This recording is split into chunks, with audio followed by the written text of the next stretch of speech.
Morning. Well, I'm going to experiment with those of us in this room. Can you all lock eyes with the person maybe behind you or right near you? Somebody that's not your family member. Okay? Grow familiar with them. Now I'm going to ask you a question. I'm going to ask you a very simple question. The person you just looked at, the person that's not your family member, would you be willing to pay their power bill for the next year? Now, there's some larger families than others. What about 4 years? Amen. The idea of paying someone else's bill doesn't come easy to us, and that's not necessarily an easy pill to swallow, because why on earth would you take on someone else's debt? That doesn't make logical sense. You didn't accrue it, so why would you pay it? The job is the name of this Lord's Supper message. Jesus was rather familiar with the job that he was given. He understood it in its entirety. The job was to pay your bill. Except it wasn't just a power bill.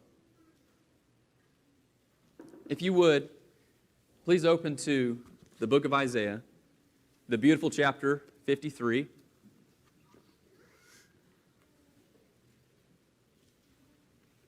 Before we read verses 5 and 6,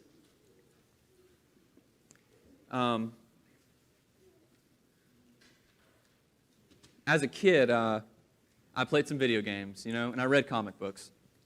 And the hero, on occasion, as he was doing his heroic duties, sometimes would come into a situation where he would encounter a civilian, and the civilian, thankful for the rescue, whatever the situation was, they would scream, thank you, you're the best. And sometimes the best heroes would just say it's a part of the job. Now, I know there are like modern day heroes that do things that go unnoticed every day. But there was one hero in this world whose action, whose service of rescue is memorialized throughout eternity. If we could please read verses 5 and 6 of Isaiah 53. But he was pierced through for our transgressions. He was crushed for our iniquities. The chastening for our well-being fell upon him. And by his scourging, we are healed. All of us, like sheep, have gone astray.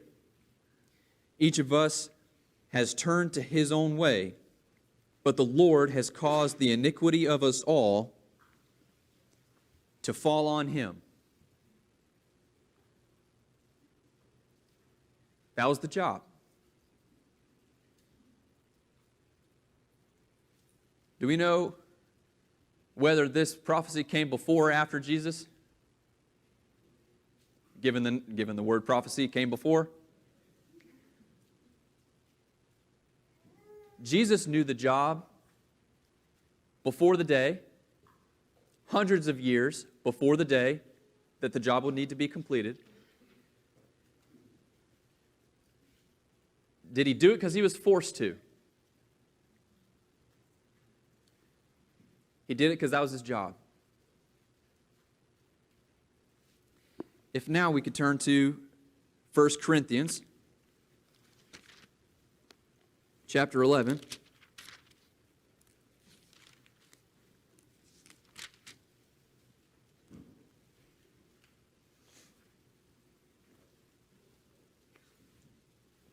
I'm going to start reading in verse 17. But in giving this instruction, I do not praise you because you come together not for the better but for the worse. Paul here talking to Christians that weren't treating the Lord's Supper with due respect. Verse 18, for in the first place, when you come together as a church, I hear that divisions exist among you, and in part I believe it, for there must also be factions among you, so that those who are approved may become evident among you. Therefore, when you meet together, it is not to eat the Lord's Supper, for in your eating, each one takes his own supper first, and one is hungry and another is drunk. What? Do you not have houses in which to eat and drink, or do you despise the church of God and shame those who have nothing? What shall I say to you? Shall I praise you in this? In this I will not praise you, for I received from the Lord that which I also delivered to you, that the Lord Jesus, in the night in which he was betrayed, took bread, and when he had given thanks, he broke it and said, this is my body, which is for you. Do this in remembrance of me. I wonder how many, upon hearing not just the words of Jesus, but the words of Paul in the Corinthian church, thought Isaiah 53 with this reading. Continuing on. Verse 25, in the same way he took the cup also after supper, saying, this cup is the new covenant in my blood. Do this as often as you drink it in the remembrance of me. For as often as you eat this bread and drink the cup, you proclaim the Lord's death until he comes. You and I are privileged to have the entire New Testament and the entire Christian record preserved for us to study. We know the job that Christ was given hundreds of years before.